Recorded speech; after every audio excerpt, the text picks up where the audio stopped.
new and returning viewers. Today is a very special day. It's the first episode from my new set, isn't it? Just like my old one, except apparently I've got a corner office. Now looking back through the old book of memories, I came across something I had forgotten all about, the Shogun Fakasha Felines. My title's better, but you probably know it as the Samurai Pizza Cats. That's assuming you even know what the hell I'm talking about. For those of you left in the dark, don't worry, I'll give you a brief background to this cartoon. But mostly, I want to talk about one of the banned episodes that caught my attention. Yeah, of the 52 episodes, 12 were banned due to censorship. And you thought Animaniacs was edgy. You haven't seen the Gender Bender Butterflies. I've created a device that will turn boys into girls and girls into boys. By the morning, oh, they always said that sex would change you. Our story starts with Music Man Haim Saban. You know, that Power Rangers guy. Yep, this is the man who plucked those crazy tokusatsu shows out of Japan and adapted them for American audiences. Well, sort of. But before that, he had brought over a handful of low-budget anime like Impulse Buying at the Bargain Bin of Oblivion. One of those cartoons was Cat Ninja Legend T&D, which really just sounds like a parody of the genre. It was an unpopular title with low merchandising and barely 54 episodes.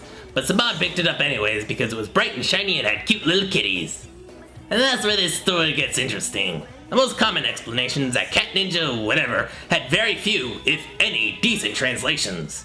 去年まで寝小便垂れだったくせに言うてはならんことを言ったな Did you catch all that? The writers faced the challenge of trying to decipher stories meant for a Japanese audience. So they did what any self-respecting TV writers would do. They said, fuck it, we'll just write whatever the hell we want. Thus we got dialogue like this. Well, now I've seen everything. As if the wanton destruction of the Brazilian rainforest weren't enough for you. You're the most environmentally irresponsible person I've ever met. Save that pinko pop ecology stuff for the next Greenpeace newsletter! Who's a pinko, you neo-fascist feline? Wow. I just imagine a room full of people venting their frustration by bastardizing a foreign cartoon. And in doing so, I think they improved it. You see, the world of Cat Ninja reflects a mixture of traditional Edo-era Japan and modern Tokyo, but is populated by a bunch of anthropomorphic cyborgs with bodies built like Gundams.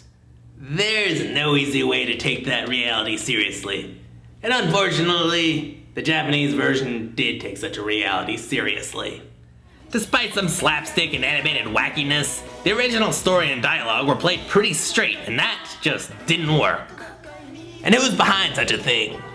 Tatsunoko, we meet again. With more characters not featured in Tatsunoko vs. Capcom. So once in America, Cat Ninja digivolved into another creature entirely, the Samurai Pizza Cats. And yes, I said digivolve, deal with it.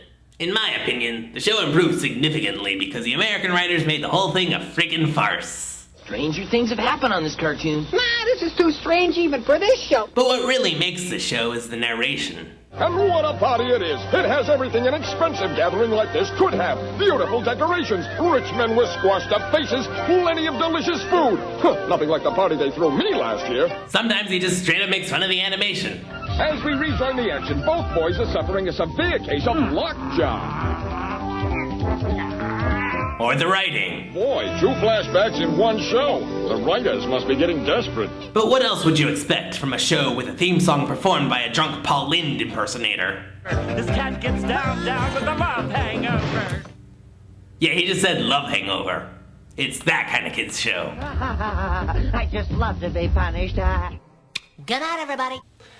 Now we get to the subject of today's retrospective. Episode 24, The Gender Bender Butterflies. Now what the hell does that phrase refer to? Well, it's the nefarious plot set forth by this show's villain, the traitorous Prime Minister, a cross-dressing fox. Well, in the American version he's referred to as a rat. Yes, this very obvious fox is actually a rat, referred to as the Big Cheese because rats eat cheese. And you heard me right. He is a cross-dresser. The nice thing about sushi is I can eat all I want to and still keep my girlish figure. Apparently, things are a little different in Japan. Cross-dressing is not all that uncommon in Japanese media. Though it still carries a stigma among some of the more conservative buzzkills, for the most part, it's accepted and treated as a novelty. It's not as bad as America, where every episode involving cross-dressing was banned outright. Oh, darn, I was looking forward to doing a little bonding with the younger generation. Come back, fellas. Wow, that's pretty risque for an episode called A Wet and Wild Weekend. As for this episode, the Big Cheese hates the sexual role models we all have to play, so he plans to turn them upside down. Of course, cartoon doesn't phrase it that way. Or does it? I hate the sexual role models we all have to play, so I plan to turn them upside down. Hey, look what I'm doing. I'm pushing the envelope. I've created a device that will turn boys into girls and girls into boys. Let's see what that does for the Equal Rights Amendment. Now I'm throwing the envelope across the fucking room. Prime Minister Cheese isn't left unchallenged, though. The Samurai Pizza Cats leap into action to stop his cyborg swarm of licentious Lepidoptera. Speedy, Guido, and Polyester. Pun. But let's back up for a moment. This episode doesn't follow the titular trio. It follows Francine, the team's Bosley. Or Alpha 5 for you younger people. She's the one who sits in the back of the pizza shop taking calls and firing the samurai out of their cannon. A pizza shop with a cannon? And I thought Domino's Pizza was insane. The cats notice something odd about Francine. She's overly happy. I've seen this sort of thing before. What is it, rabies? Love. Huh? Philosophy of the day. Love is rabies.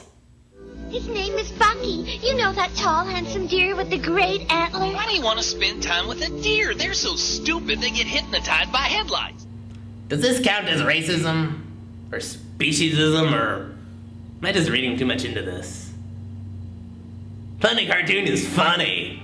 Our heroes watch in alarm as the love-struck Francine proves once and for all she's definitely not a liberated female. A woman's nothing without a man. Yes, well, the views expressed by our characters are not necessarily those of the management. Okay, now I'm convinced. This cartoon is just trolling me. But Francine's date is cut short when she's called into action by the town's general, Al Dente. Pun! Only to discover it was a false alarm. If I hurry, maybe I can get back before Bucky decides I'm a complete flake and goes off to rub antlers with someone else. Rub antlers. I'll have to add that to the old euphemism Rolodex. So Francine does what we all wish we could do when we're late for a date. She fires herself from a cannon. Whoops, look where I accidentally ended up. Meanwhile, deep under the city, a giant sphere rises from the ground like an egg out of hell. It looks like the writers on this show aren't the only ones who occasionally lay an egg.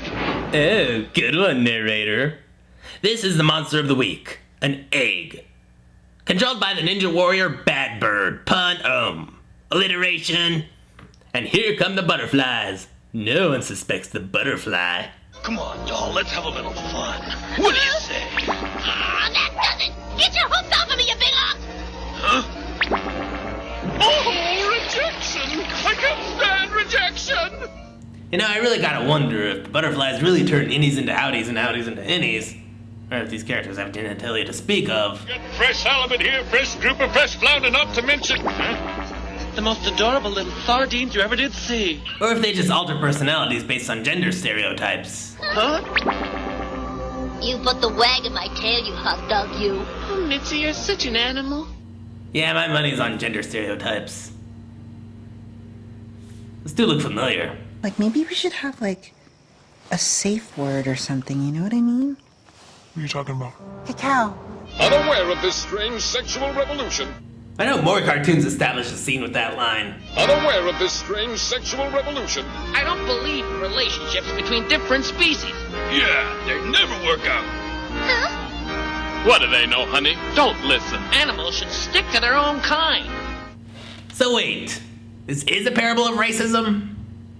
So then earlier... Why do you want to spend time with a deer? They're so stupid they get hypnotized by headlights. Oh my god, Guido is a racist. Then again, his name is practically an ethnic slur. This looks like a nuclear reactor. This looks like the writers fucking around with the script. Bam, Bucky, you've been gender bended.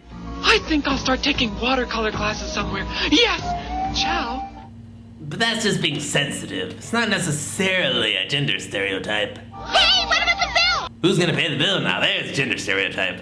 Francine sees the Big Cheese's insignia and sends the cats out to fight the giant egg robot. Excellent. But the cats need backup, so they upgrade into these fancy new costumes that really look like toy commercials. This cartoon's one long commercial. I just hate that. Pitch your stupid products on your own time. I get it. A communist, huh? You stinking no good. Alright, yep. This cartoon's trolling me. Trolling. Tra-la-la-la-lolin'. Bam, Speedy, you've been gender-bended. Won't anyone happen to have a nail file on them? This is drugs. This is your brain on drugs. You've got a butterfly, but we've got a Megazord. Giant robot. Butterfly. Epic one-sided fight. And by that I mean they lose. That does it! I'm gonna have to take care of this myself! And Francine loads the cannon with everything including this random bystander. This isn't good at all for my self-esteem. It's enough to make a girl blow her top. That's Lucille, by the way. When she gets upset, she fires missiles from her hair because Japan. And this is the result.